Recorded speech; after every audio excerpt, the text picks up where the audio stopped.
बोलिए सद्गुरुदेव भगवान की, गुरु माता की, भगवान भोलेनाथ की, माता कामाख्या की, सभी संतों की, गौ माता की, बोलिए सच्चे दरबार की, करौली शंकर महादेव धाम की, गंगा मैया की, माता महाकाली की, हर हर महादेव।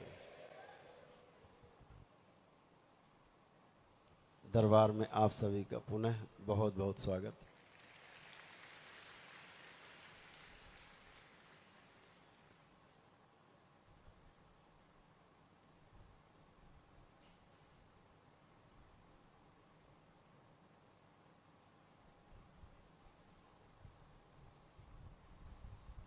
ध्यान और साधना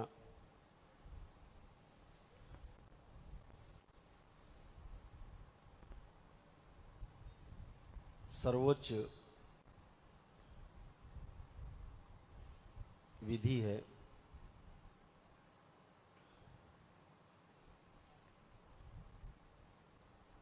शारीरिक, मानसिक और आध्यात्मिक कष्टों, रोगों से निवारण के लिए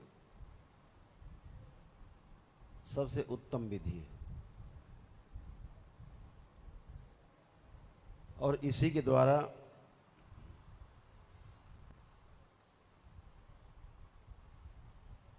चौरासी लाख योनियों के जन्म मरण के बंधन से बार बार के मुक्ति का भी रास्ता यही है।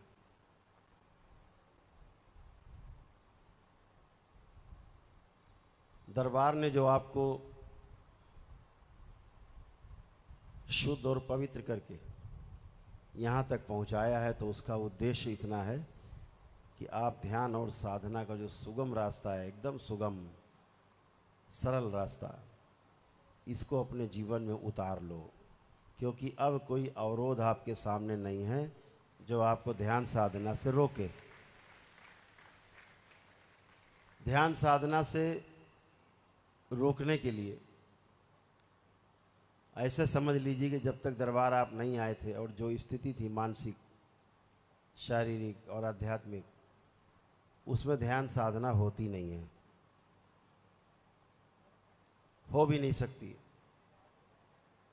क्योंकि ध्यान साधना तो आप करना चाहते हो, लेकिन बीच में कोई आपके शरीर का दुरुपयोग करता है और आप ध्यान साधना से आप वंचित रह जाते हो। आप सोचते हो मैं ये देख रहा हूँ, मैं ये कर रहा हूँ, कोई और देख रहा होता है, कोई और कर रहा होता है, और आप एक कठपुतली बने रहते हो पूरे जीवन, पूरे जन्म भर, पूरी जीवन यात्रा में। शरीर छोड़ते समय पता लगता है कि मैं सिर्फ कठपुतली था और हमारे शरीर का किसी अन्य नकारात्मक शक्तियों ने सिर्फ दुरुपयोग किया है और खाली हाथ वापस जा रहे। बहुत इल्यूजन, बहुत भ्रम, लोग भ्रम पाले रहते हैं।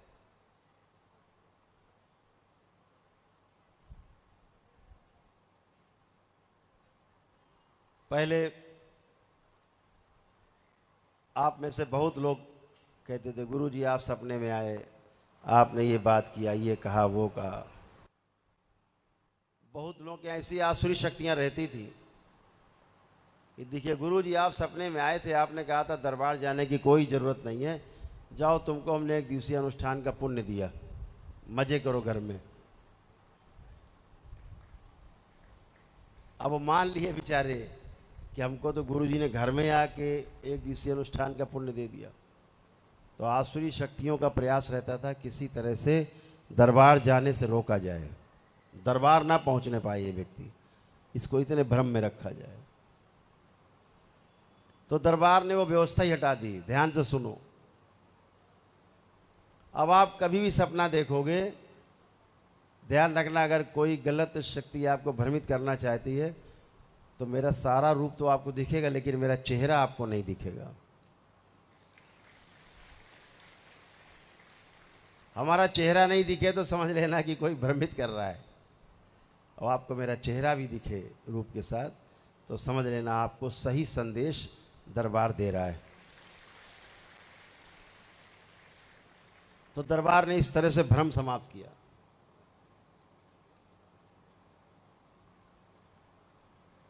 तो भ्रम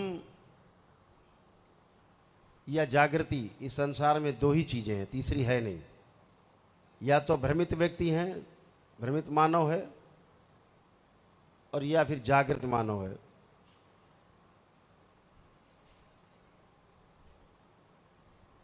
या तो अच्छा है या बुरा, या हाँ है या ना, इसके बीच में कुछ नहीं होता। इसके बीच में सिर्फ परिभाषा होती है। अपनी बात को केवल एक्सप्लेन करने का एक बीच का रास्ता होता है, मोटिवेट करने का। बाकी हाँ या ना, यही दो शब्द रहते हैं। तो यही मैं कहना चाहता हूँ आप सबसे। 15वें लेवल में जो लोग पहुँच गए, किधर बैठे, हाथ उठाएं जरा। बढ़िया है। खास तौर से आप लोगों से, आप लोग ध्यान साधना के उस मुकाम पर हैं जो टर्निंग पॉइंट, जहाँ से बहुत आगे की यात्रा बहुत सुगम तरीके से आप कर सकते हैं। लेकिन जब आप लक्ष्य बना लेंगे तभी होगा, ध्यान रखो।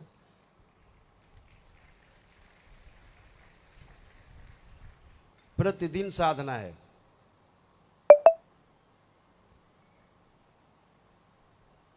सारे काम छोड़ के इसी कार्य के लिए तो जन्म लिया है भाई,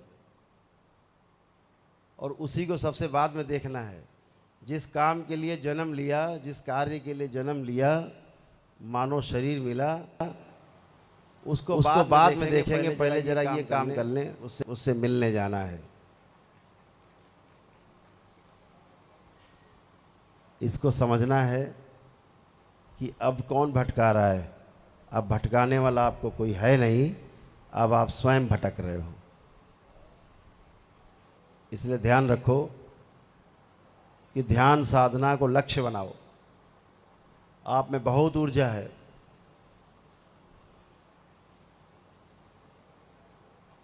कल एक स्वामी जी के अलावा 16वें चरण में किसी का प्रवेश नहीं हो पाया। इस बात का मुझे बहुत दुख हुआ कि आप लोग पूरा प्रयास नहीं कर रहे हैं, प्रयास में कमी है। अपना आत्मावलोकन करें। और सभी से मैं कहना चाहता हूं, क्योंकि सभी को इसी 15वें लेवल से गुजरना है, तो ध्यान साधना में जितनी रुचि अभी से रखोगे, सारे संकट, सारे कष्ट, रोग के साथ साथ आपके परिवार में भी शांति, आप में भी शांति, समाज में भी शांति, अस्तित्व में भी शांति, चारों ओर शांति, सुख और शांति, संतोष अंदर होगा और आनंद होगा।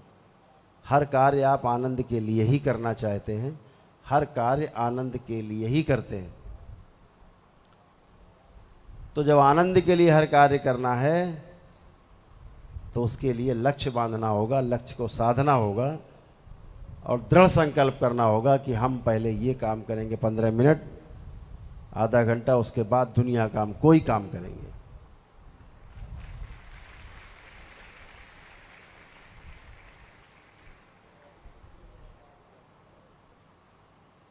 बहुत अच्छे अच्छे कार्य करने हैं भी आपको, बहुत सुंदर कार्य करने हैं आपके द्वारा, लेकिन लक्ष्य निर्धारित होना चाहिए। सिर्फ हम 15वें लेवल में पहुंच गए। बहुत से लोगों को 5वें 6ठे लेवल से उठा करके दरबार ने 15वें लेवल पर रखा है, इसलिए कि आप में वो क्षमता है, इसलिए नहीं कि आप उसके योग्य हो गए। आप में क्षमता है, इसलिए आपको वहाँ पर ला के बिठाया गया है, ताकि अपनी योग्यता को आप प्रमाणित करें आप करके। लेकिन केवल आपको पद दे दिया जाए, फिर कार्य ना करें, तो फिर उसका कोई लाभ नहीं है आपके जीवन में। तब तो फिर से वहीं से शुरू करो जहाँ से आप 15वें लेवल पे गए थे। खुद ही आपको वहीं से शुरू करना चाहिए। इसलिए पूरा ध्यान आपकी ध्यान साधना पर, सभी का ध्यान साधना पे ध्यान हो। इसके बिना कुछ भी नहीं। ध्यान रखो, अंतिम समय में केवल आप होगे, ध्यान रखना, अंतिम समय में केवल आप।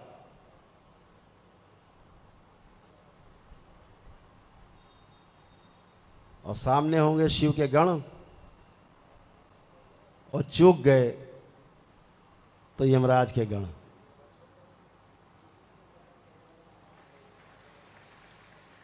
फिर वहां कुछ नहीं चलने वाला आपका, कोई रिश्वत नहीं चलने वाली, कोई चालबाजी नहीं चलने वाली, कोई वादा, कोई संकल्प नहीं चलने वाला। ध्यान रखना, अंतिम समय, रोज उठो तो सोचो मेरा कल अंतिम समय है। कुछ बचे ना, कुछ बचे ना, कुछ भी ना बचे, सब करना है। ध्यान साधना के उस लक्ष्य को पूरा करना है। हर रोज सो के उठो तो बस यही सोचो आज मेरा अंतिम दिवस है, और अंतिम दिवस मान के फिर अपना वो काम करो जिसके लिए आपने धरती पर आके जन्म लिया है।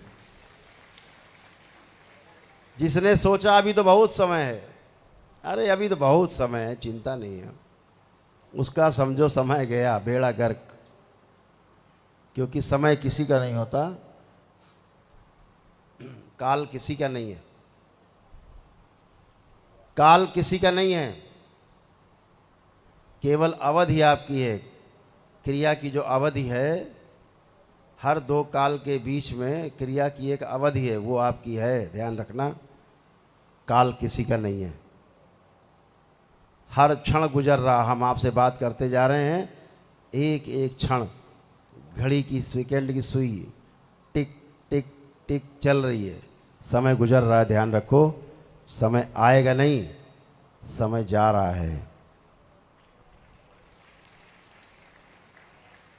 तो समय बहुत मेरे पास है, आगे करूँगा, इस भ्रम में मत रहना। नहीं, दो ही रास्ते हैं, मैंने बता दिया। या तो यमराज के गण खड़े होंगे आपके सामने अंतिम समय, या भोलेनाथ के गण खड़े होंगे आपको शिवलोक ले जाने के लिए। तो पूरा समर्पण आपका अपने प्रति होना चाहिए, स्वयं का समर्पण स्वयं के प्रति। जब आपका समर्पण आपके प्रति होगा तो निश्चित रूप से आपका पूर्ण समर्पण गुरु के प्रति होगा और ईश्वर के प्रति होगा। जब आपका समर्पण अपने प्रति नहीं तो किसी के प्रति नहीं होगा। इसलिए अपने जीवन को उन्नत बनाना है, आगे ले जाना है, और दूसरों के लिए भी एक नजीर बनना है, एक उदाहरण बनना है।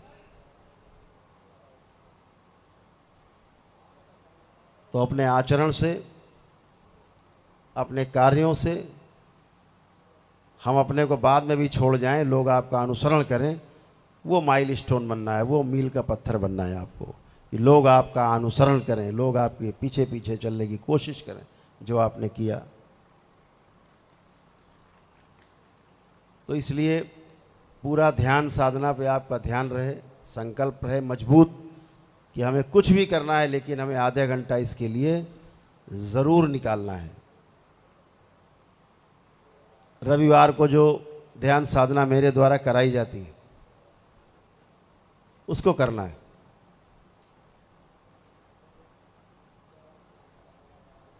उस दिन करना है, प्रातः 10 बजे कराई जाती है, 10-11 के बीच में। कभी कभी तकनीकी कारणों से जो नेट वगैरह की प्रॉब्लम होती, डिले हो जाता है आधा घंटा 15-20 मिनट, लेकिन लगभग समय 10 बजे ही रखा जाता है।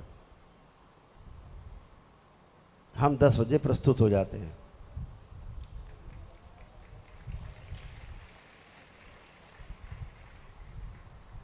अपनी सिद्ध ग्यारी जलाई और अपना ध्यान साधना का काम चालू। अद्भुत है, आपको जो मिला है ना, वो बहुत से लोग कंदराओं में बैठे हुए हैं, पहाड़ों में, हिमालय में, उनको भी नहीं मिला है जो आपको मिला है। ध्यान रखना।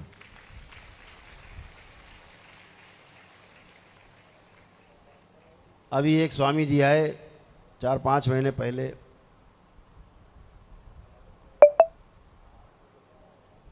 दो बार आ चुके, 3 बार दरबार में, लेकिन हमसे बगैर मिले ही नदारद वापस। कहाँ से आते थे? हिमालय से, ऊपर से, कंदराओं से। क्यों आते थे?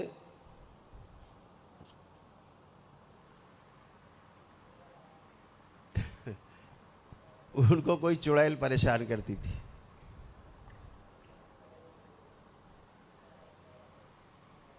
उनके साथ गंदा रिश्ता बनाती थी। और कहाँ तपस्या कर रहे थे पता है आपको? -15 डिग्री में तपस्या। तो कितने साल से? 13-14 सालों से।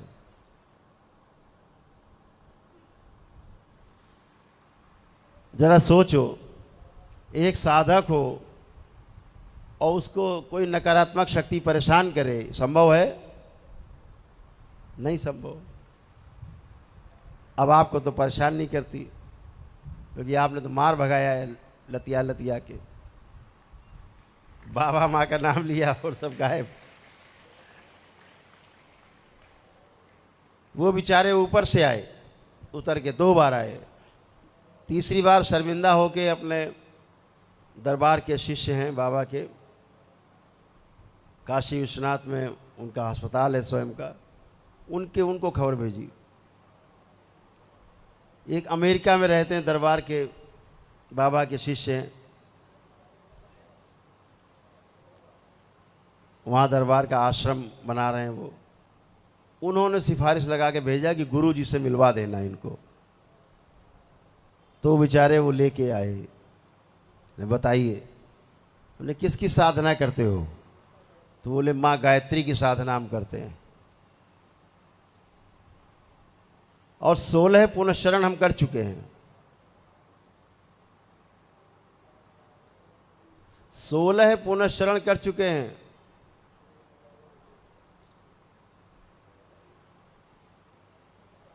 तरस आया उनके ऊपर, बहुत तरस आया। अब ने तुम गायत्री की नहीं, तुम चुड़ैल की पूजा कर रहे हो।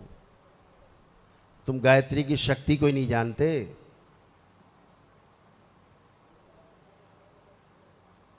अगर गायत्री कीलित ना हो तो गायत्री का नाम लेने से ही आदमी का उद्धार हो जाता है। तुम्हें गायत्री की शक्ति का पता नहीं। लेकिन तुम्हारी समस्या ये है कि तुम भ्रमित हो। तुम कर रहे हो नकारात्मक शक्ति की पूजा आराधना और पुनश्चरण,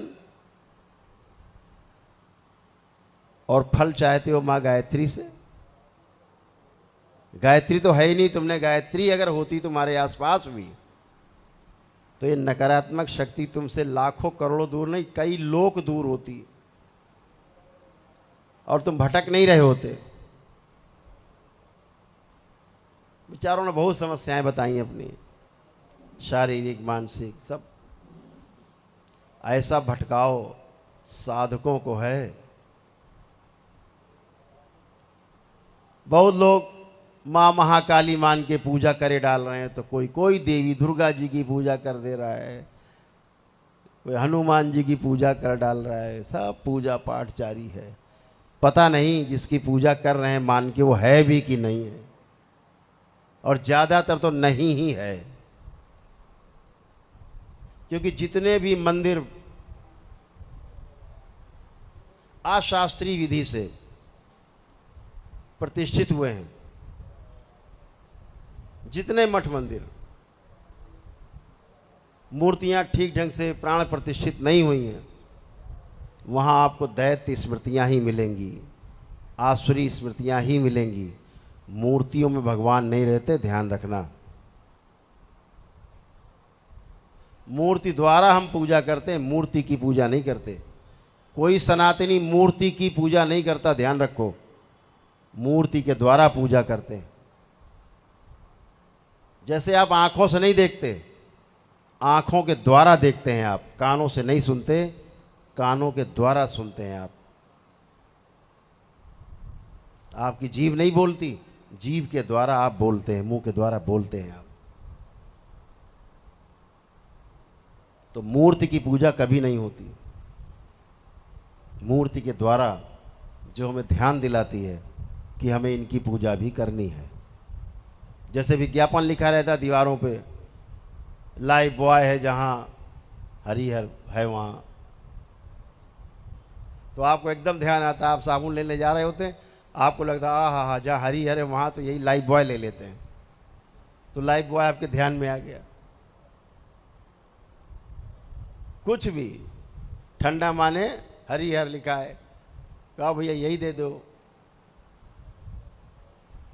तो ध्यान दिलाने के लिए सब विज्ञापन है। ऐसे ही मूर्तियां भी हैं, ध्यान रखो, आपको ध्यान दिलाती हैं। तो अपने जितने तीर्थ स्थल हैं, हमारे जितने शक्तिपीठ हैं, जितने हमारे ज्योतिर्लिंग हैं, जितने हमारे धाम हैं, जो हमारे ऋषि मुनियों द्वारा सब स्थापित किए गए, खूब धूमधाम से जाएं, बिल्कुल एकदम विश्वास के साथ जाएं कि हाँ बिल्कुल ये बिल्कुल सही है, हम सही जगह आराधना पूजना करने आए।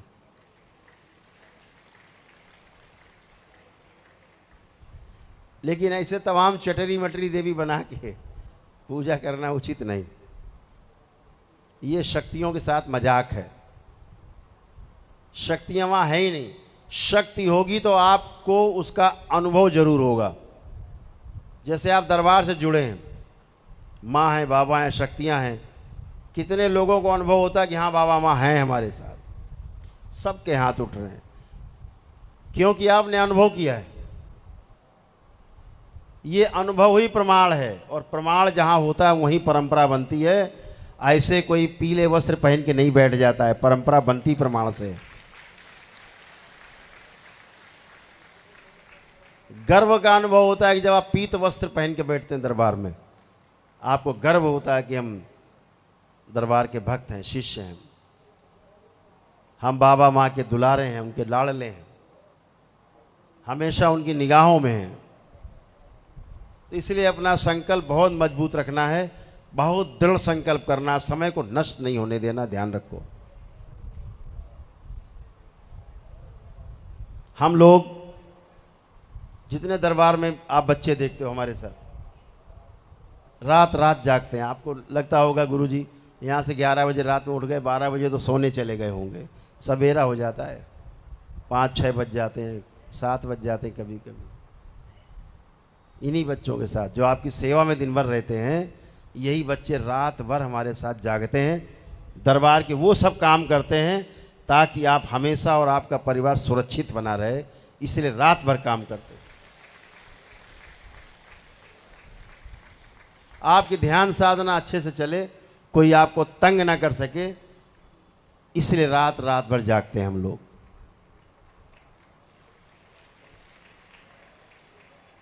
लगभग पिछले 5 वर्ष हो गए होंगे। जिन बच्चों से कभी कभी आपको बहस भी करनी पड़ती होगी, वो आपको सुनते हैं, कुछ नहीं बोलते। इतना धीरज उनके अंदर, इतना धैर्य, इतना साहस आ गया है। वो जानते थे जब आप बीमार थे, तो जानते हैं, इसलिए सुनते थे। वो जानते थे आप बीमार हैं, आप कुछ ही बोल लें, कोई बात नहीं, हम भी ऐसे बीमार थे कभी, अनुभव है उनको, इसलिए आपके साथ प्रतिकार नहीं करते, आपके साथ बहस नहीं करते।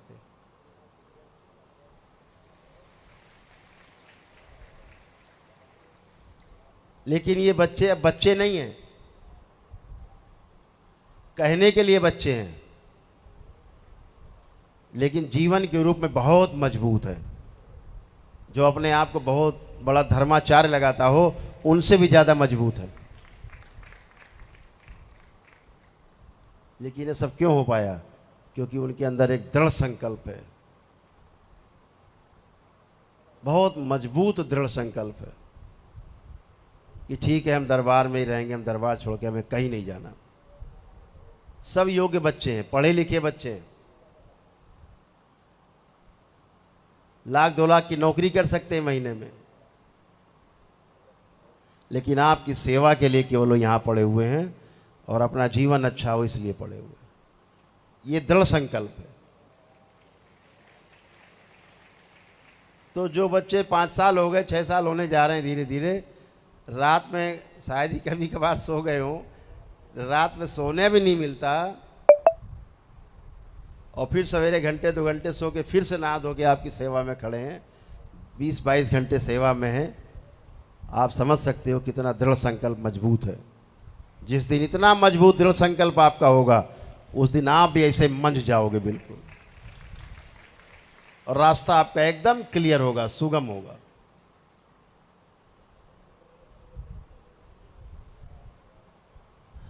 ये छोटे छोटे बच्चे इनलाइटेंड नहीं है,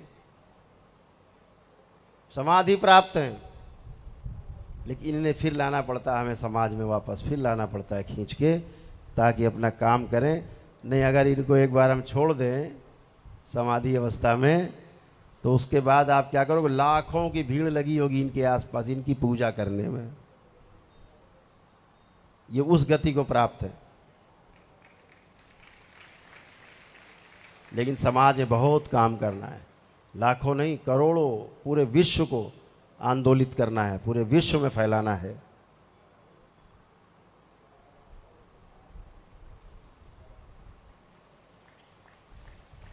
तो अपना संकल्प बहुत मजबूत करना है, हृदय से, नाभि से, मस्तिष्क से, तीनों जगह के संतुलन से आपको अपने आप को संकल्पित करना है,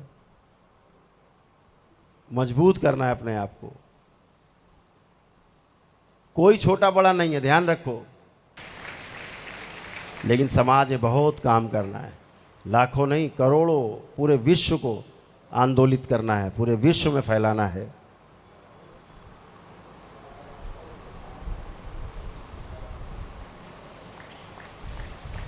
तो अपना संकल्प बहुत मजबूत करना है, हृदय से, नाभि से, मस्तिष्क से, तीनों जगह के संतुलन से आपको अपने आप को संकल्पित करना है, मजबूत करना है अपने आप को। कोई छोटा बड़ा नहीं है, ध्यान रखो, कोई भी छोटा बड़ा नहीं, सब बराबर से हो। जीवन के रूप में आप सब बराबर हो। छोटा बच्चा भी है ना, 5 साल का बच्चा आपका, वो भी सम्मान चाहता है। आप भी बड़े हो रहे हैं, धीरे धीरे बूढ़े हो रहे हैं कुछ लोग, सभी लोग सम्मान चाहते हैं। आप 2 साल के बच्चे को भी अगर आप कड़क भाषा में बुलाओ ना, वो जा रहा हो कहीं, ओए इधर आ, तो आपको देखेगा और मुँह घुमा के चल देगा, क्योंकि आपने सम्मान से नहीं बुलाया। एक बार सम्मान से बुला के देखो, चाहे उसको पेशाब लगी हो तब भी रुक जाएगा वो, और आपके पास आ जाएगा। तो जीवन के रूप में सब बराबर है। शरीर छोटा बड़ा हो सकता है, आपका पद छोटा बड़ा हो सकता है, आप धन से छोटे बड़े हो सकते हैं, आप बल से छोटे बड़े हो सकते हैं, लेकिन जीवन के रूप में आप सब बराबर हैं। जब आप किसी व्यक्ति को देखते हैं और कोई कमी दिखे, मूल मंत्र है, कभी भी किसी में कमी दिखे, चाहे घर का व्यक्ति हो और चाहे बाहर का व्यक्ति हो, जब भी कमी दिखे तो 4 कदम अपने को चुपचाप पीछे हटना और उसको ध्यान से देखना। आपको दिख जाएगा कि इस आदमी में समझदारी की कमी है, जीवन में समझदारी अभी कम है, इसलिए ऐसी बात कर रहा है। और सहानुभूति जिस समय आएगी, कब? जब आप दृष्टा भाव में आओगे और ये देखोगे कि ये भी जीवन है और मेरे अंदर भी जीवन है, मैं भी कभी ऐसा ही था। आज मैं गुरुओं की संगति में, अच्छे लोगों की संगति से आज मैं अच्छी जगह पहुंचा हूं, समझदारी विकसित हुई है। इसमें भी समझदारी आज नहीं तो कल जरूर आएगी। और अपना कर्तव्य याद रखना, उसकी समझदारी को बढ़ाने का प्रेम से प्रयास करना। तो जिस आदमी के साथ आपका जीना मुश्किल हो रहा है, जब आप उसकी समझदारी को बढ़ाएंगे, प्रयास करेंगे, और जब वो समझदार होगा तो उसी के साथ आपका जीना होगा, उसके साथ आपका ऐसा जीना होगा, उससे दूर होने का मन आपका नहीं करेगा। तो अपने लायक बनाओ आदमी को, अपने जैसा बनाओ आदमी को। केवल कमी इतनी है कि समझदारी की ही कमी है उसके अंदर, बाकी शरीर की भी आप जैसा है, जीवन भी आप ही के जैसा है, केवल समझदारी का विकास नहीं हुआ, इतनी बात है। तो वो सहानुभूति से होगा, वो शिक्षा संस्कार की विधि से होगा। शिक्षा और संस्कार स्कूल में नहीं मिलते, ध्यान रखो। कोई शिक्षा संस्कार आपको स्कूल में नहीं मिलेगा। शिक्षा और संस्कार आपके सबसे पहले आपके माता पिता से आपके आते हैं। पहली गुरु माँ है, माँ से, फिर पिता से, फिर परिवार में जो लोग हैं उनसे संस्कार आते हैं। जैसा वो जीते हैं आप भी वैसा ही जीना चाहते हैं। फिर परिवार के बाद बाहर समाज है, मित्र हैं, उनकी संगति है, फिर उनसे कुछ संस्कार आप में आ जाते हैं। माता पिता कहते हैं ना, उसकी संगति में पड़ गया इसलिए बर्बाद हो गया। संगति में पड़ के आदमी अच्छा भी होता है, केवल बर्बाद ही नहीं होता है। तो संस्कार, शिक्षा और संस्कार जो जीने के लिए हैं वो हमारे आसपास से आते हैं। लिखाई पढ़ाई से हमें, अध्ययन से केवल सूचना मिलती है। अध्ययन और पढ़ाई लिखाई से आप व्यवसाय करने में तेज होते हैं, आप छल करना सीख जाते हैं। अध्ययन से केवल आपको नौकरी मिल जाती है, पढ़ाई लिखाई से, डिग्री से, और जैसे नौकरी मिलती है आपकी डिग्री लपेट के बक्से के अंदर, फिर जीवन में कभी काम नहीं आती वो। तो आप पढ़े लिखे हैं, इंजीनियर हैं, आप डॉक्टर हैं, आप बहुत बड़े वैज्ञानिक हैं, तो आप बड़े समझदार व्यक्ति हैं, ऐसा बिल्कुल नहीं है। एक गांव का किसान जो खेती करता है, एक मजदूर जो मजदूरी करता है आपके यहाँ, वो भी ज़्यादा समझदार हो सकता है किसी वैज्ञानिक से, किसी पढ़े लिखे व्यक्ति से ज़्यादा समझदार हो सकता है। समझदारी विषय अलग है।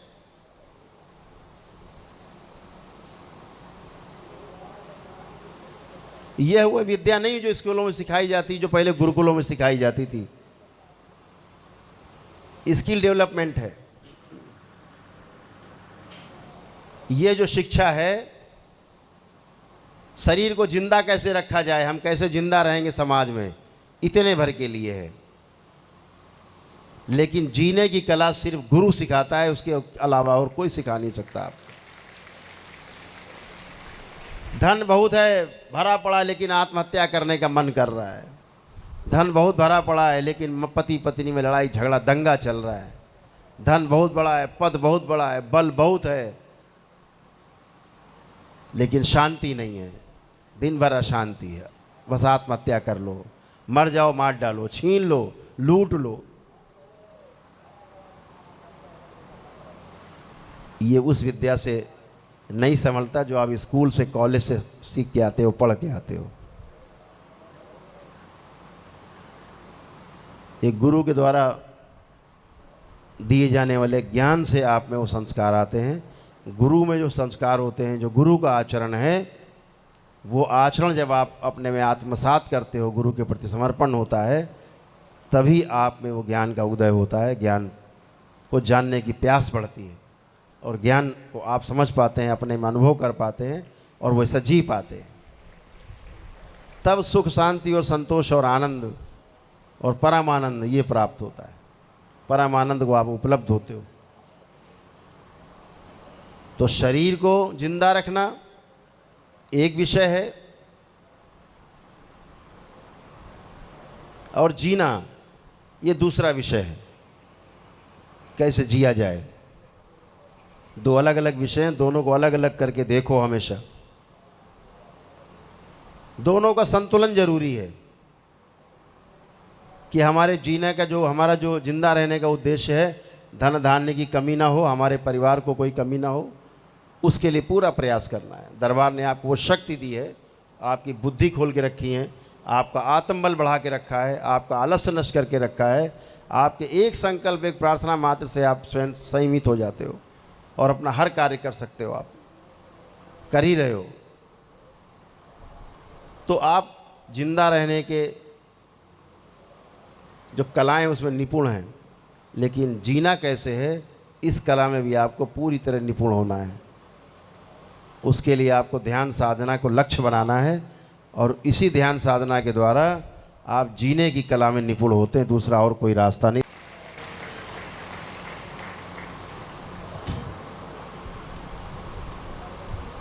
तो बातें तो बहुत आपसे करना चाहते हैं, अभी अभी हवन भी है, शनिवार भी है, बाबा की आरती भी है। एक हम लोग छोटा सा अभी ध्यान करेंगे सभी लोग। ध्यान और साधना में एक चीज़ और आपको बता दें, ध्यान करने के पहले बहुत लोग दान पुण्य खूब करते। ध्यान साधना आपकी कब तक फलित नहीं होती है? क्यों फलित नहीं होती? जिस दिन आपने ये मान लिया कि हमने बहुत कुछ जान लिया, उस दिन समझ लेना सांप सीढ़ी का खेल है, आप नीचे आ गए धरातल पे। ऊपर सांप ने काटा और आप नीचे आ गए। जब तक आपके अंदर मैं का भाव रहेगा, कर्ता का भाव, मैंने किया, मैं करता हूँ, मैं ही कर सकता हूँ, जब तक ये अहंकार का भाव आपके अंदर है, आप कहीं नहीं पहुँचोगे। इस बात का ध्यान रखना। सब कुछ होते हुए भी गरीब रहोगे। हमारे एक बहुत मित्र, एक बार चर्चा हो रही थी, उनका बड़ा दान पुण्य करना, भंडारा अंडारा करना बहुत करते रहते थे। परंपरा में यही है आजकल।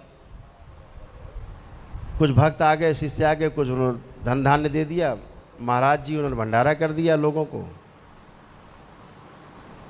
और कहा भाई रोज भंडारा कर रहे हैं। हमने देखा एक संत हैं, एक क्या कई लोग ऐसे हैं, इतना अहंकार से बताते, इतना अहंकार होता है, और लोग उनका इसी अहंकार के साथ उनको महिमा मंडन भी करते हैं। बता दें गुरुदेव, ये महाराज जी ना अखंड भंडारा चलाते हैं। अखंड, हमने कहा अखंड माने? तो अखंड माने रोज भंडारा करते हैं। अच्छा, ओम का उसको जानते हो? उसका भंडारा, इस धरती पे जितने जीव जंतु, जितने पेड़ पौधे, पशु पक्षी, आदमी, तुम सब का रोज भंडार भरता। उसको जानते हो? भंडारी को, भोले भंडारी को। इतना अहंकार, इतना अहंकार, अखंड भंडारा कर रहे हैं। ओफो। तो एक दिन ऐसे ही महाराज जी हमको मिल गए, अखंड भंडारी मिल गए। हमने, महाराज जी आप ये बताओ, आप तो ध्यानी भी हो। हाँ। तो महाराज जी आपने क्या तय किया है? 84 लाख योनियों के जन्म मरण के बंधन से मुक्त होना है कि दोबारा फिर से जन्म लेना है? बोले नहीं नहीं, हमको तो 84 लाख योनियों के जन्म मरण के बंधन से मुक्ति चाहिए, तभी तुम सब करते हैं सभी दान पुण्य। तो हमने कहा महाराज जी क्षमा करिएगा, आपकी मुक्ति तो होगी नहीं। भैया आप कैसे कह रहे हैं मुक्ति नहीं होगी? हमने कतई नहीं होगी, चाहे आप कुछ भी कर लो, लेकिन मुक्ति नहीं होगी। क्यों नहीं होगी? हम कहा जब इतना भंडारा कर रहे हो, रोज पुण्य लूट रहे हो, और आपका भाव ये है कि मैं कर रहा हूँ अखंड भंडारा, तो मैं का भाव है, तो चाहे पाप करो चाहे पुण्य, दोनों का फल भोगने के लिए आपको दोबारा जन्म लेना पड़ेगा। इससे बचने का कोई उपाय नहीं। तो आपके मन में है कि मैं करता हूँ भंडारा, और सुन सुन के बड़ा पुलकित होते हो, हर्षित होते हो जब कोई कहता महाराज जी अखंड भंडारा करते हैं। तो महाराज जी तो सख्ते में आ गए। हमने भाई बुरे कर्म करे उसका फल भोगने आना पड़ता है दोबारा। हाँ, तो अच्छे कर्म करोगे तो इसका फल भोगने दोबारा आना पड़ेगा कि नहीं? अच्छे का फल भोगने आना पड़ेगा कि नहीं आना पड़ेगा? तो महाराज जी तो संकट में आ गए। तुरंत महाराज जी उठ के अंदर चले गए, फिर आए 10 मिनट बाद, मिले और हमको उन्होंने प्रणाम किया। बोले आपने तो मेरी आंखें खोल दी। हमने महाराज जी अभी आधी खुली है, आंखें तो खुली आपकी, लेकिन अभी आधी खुली है। कोई बात नहीं। फिर मिले हमको 2-3 महीने बाद, तो पता लगा महाराज जी ने अखंड भंडारा बंद कर दिया।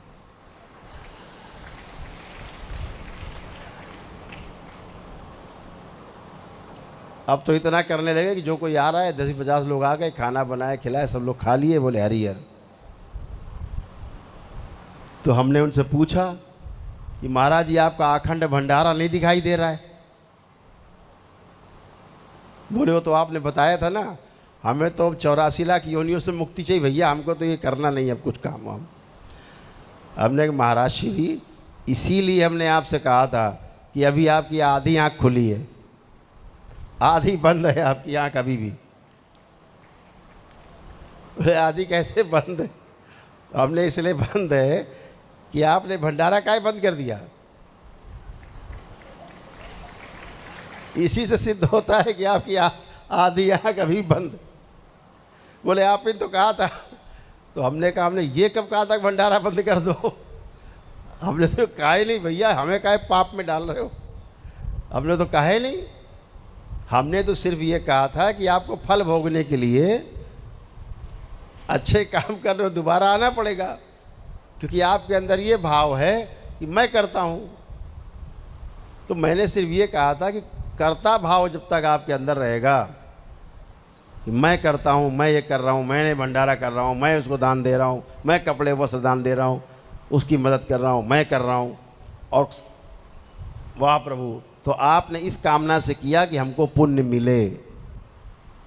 तो आपको पाप मिला तो भोगने आना पड़ेगा, वो पुण्य मिलेगा तो भी भोगने आना पड़ेगा।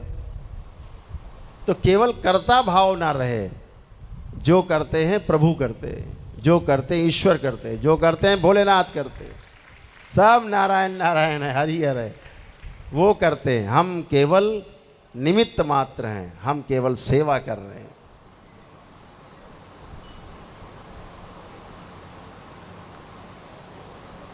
जो करता है वो करता है, हम निमित्त हैं, हम अकर्ता। जिस दिन अकर्ता का भाव आ जाएगा, दृष्टा का भाव आ जाएगा, आप पाप भी आपसे हो जाएगा तो भी आपको भोगने नहीं आना पड़ेगा, पुण्य करोगे तो भी भोगने नहीं आना पड़ेगा, बस आनंद ही आनंद रहेगा उसका। प्यासे को पानी पिलाया, भूखे को भोजन कराया, वस्त्रहीन को वस्त्र दिए और भटके को राह दिखाई, आपका पुण्य तो अपने आप ही तय है 84 लाख योनियों से मुक्ति के लिए।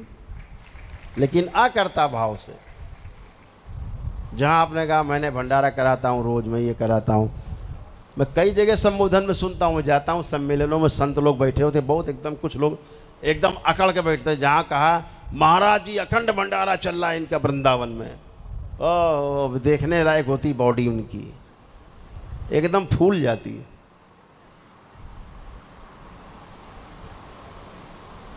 तो इसलिए अकर्ता का भाव रहे, दृष्टा का भाव रहे, सब में अपने को देखने की विधि जान लो, अपने में सबको देखने की विधि जान लो, बस पार हो जाएंगे। तो एक छोटा सा ध्यान करके फिर हम लोग यहाँ से उठेंगे, आप लोग भोजन वगैरह प्राप्त करेंगे, भंडारा प्राप्त करें। आजकल बड़ी सिलेंडर की बड़ी किल्लत चल रही है। देखो सिलेंडर कितनी बड़ी ज़रूरत बन गया। घर में आटा हो चाहे ना हो, लेकिन सिलेंडर बहुत ज़रूरी। कितना अद्भुत है सिलेंडर। कुछ दिन बाद लोग सिलेंडर को मंदिर में रख के पूजा करने लगेंगे। यही अन्नदाता है, यही तो भ्रम है। हमारे जिले के हमारे जिलाधिकारी महोदय ने, हम हरिद्वार में थे, हमने उनसे निवेदन किया कि महाराज जी हमारे यहाँ सिलेंडर नहीं है और दरबार के भक्त, बाबा के भक्त तो 50-100 हज़ार की संख्या में आएंगे भोजन के लिए। उन्होंने रातों रात 50 सिलेंडर भिजवाए, व्यवस्था कर। लेकिन पता लगा महाराज जी वो तो एक ही दिन में ख़त्म हो गए 50 सिलेंडर। हम लोग यहाँ 3 दिन के। तो अब इस समय क्या हो रहा है, फिर लकड़ी कंडा चल रहा है, आप लोग देख रहे हो भंडारे में अब चूल्हे जल रहे हैं, लकड़ियों से जल रहा है। पहले से कुछ सिलेंडर थे, 70-80 सिलेंडर खत्म हो गए, चूल्हे जल रहे हैं कल से। एक ही दिन में हरिहर हो गए सिलेंडर महाराज, और जबकि कमर्शियल सिलेंडर हैं। कैसे कैसे करके सबसे मांग मूंग के और आए, और स्वयं डीएम साहब ने, जिलाधिकारी महोदय ने, उनको धन्यवाद करना चाहूँगा। उन्होंने बहुत व्यवस्था की, रातों रात कराई प्रशासन से। आपके सुरक्षा के लिए चारों ओर यहाँ पर इतनी व्यवस्था है, सब पुलिस व्यवस्था है। यहाँ के कमिश्नर साहब ने सब व्यवस्था करा के रखी कि आपको कोई तकलीफ़ ना हो, कोई कष्ट ना हो, इसलिए चारों ओर व्यवस्था शासन ने, प्रशासन ने करके रखी है आप सबके लिए कि आपको कोई कष्ट ना हो। दरबार ने जो करी सो करी, प्रशासन ने भी कर रखी है। तो जो कर्ता भाव है उससे बचना है और दृष्टा भाव में बने रहना है। जब भी कोई हरकत करे तो ध्यान रखो, उसको ध्यान से देखो, ये कर रहा है या इसके पीछे कोई और है। जिस दिन ये देखना सीख जाओगे, आपको पता लग जाएगा, अरे यार ये तो आदमी अच्छा है, इसके पीछे हरकत क्या कर रहा है, ना समझी ही हरकत कर रही है। तो उसको समझदार बने, उसके लिए प्रयास करना है। सहानुभूति रखनी है, ईर्ष्या नहीं। जितनी सहानुभूति उसके प्रति रखोगे, वो भोले भंडारी आपके प्रति उतनी सहानुभूति रखेगा। नीचे वाले का ख्याल आप रखो, तुम्हारा ख्याल ऊपर वाला रखेगा। तो बहुत अच्छा है कि आप सब समझदारी में एक एक कदम आगे बढ़ा रहे हैं, धीरे धीरे आप बढ़ते जा रहे हैं। ऐसे ही आप उत्तरोत्तर वृद्धि करते रहें, अपने ध्यान साधना में आगे बढ़ते रहें और ऊंचाइयों को छुएं, आपका अनुसरण करें आपके परिवार के लोग। ये पहली बार हो रहा है धरती में कि तंत्र क्रिया योग की दीक्षा गृहस्थ लोग लेकर के अपने घर में ही साधना कर रहे हैं, पहली बार हो रहा है।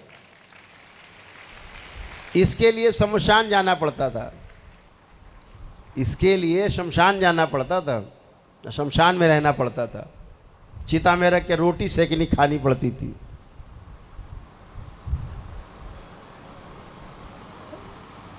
शमशान सबसे पवित्र स्थान है इस धरती पर।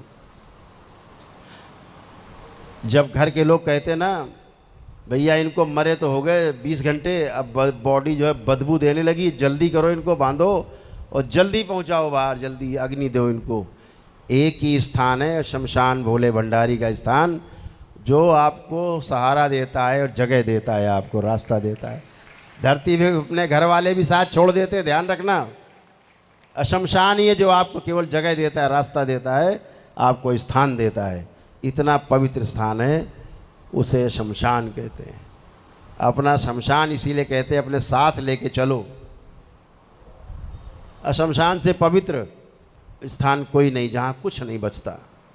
शमशान में क्या बचता?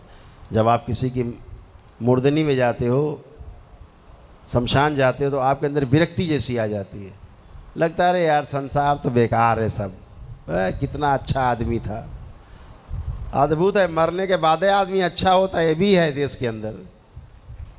जिंदा है तब तक बुरा है, जैसे ही मरा बहुत अच्छा आदमी था। दुश्मन भी कहते हैं बहुत अच्छा आदमी था। तो शमशान में पहुंचने पर दुश्मन भी नतमस्तक हो जाते हैं। वो कहते हैं भैया नहीं था तो कुछ भी हो, था तो बहुत मज़ेदार आदमी, बढ़िया आदमी था। इसलिए शमशान सबसे सुंदर स्थान। तो अपना अपना शमशान हमेशा बांधे रहो, रोज़ उठो, भोले भंडारी को ध्यान करो कि शमशान, और एक दिन उसी में पहुंचना है। और अपने लक्ष्य आपको हमेशा याद आएंगे, फिर अपने कर्म आपको याद आने लगेंगे। जब आपको शमशान दिखने लगेगा तो फिर आपको अपना धर्म भी याद आने लगेगा और आप सब कर पाओगे। दरबार का ऑफिशियल चैनल करौली सरकार ईश्वरीय चिकित्सा विज्ञान केंद्र चैनल को जरूर सब्सक्राइब करें। नमः शिवाय।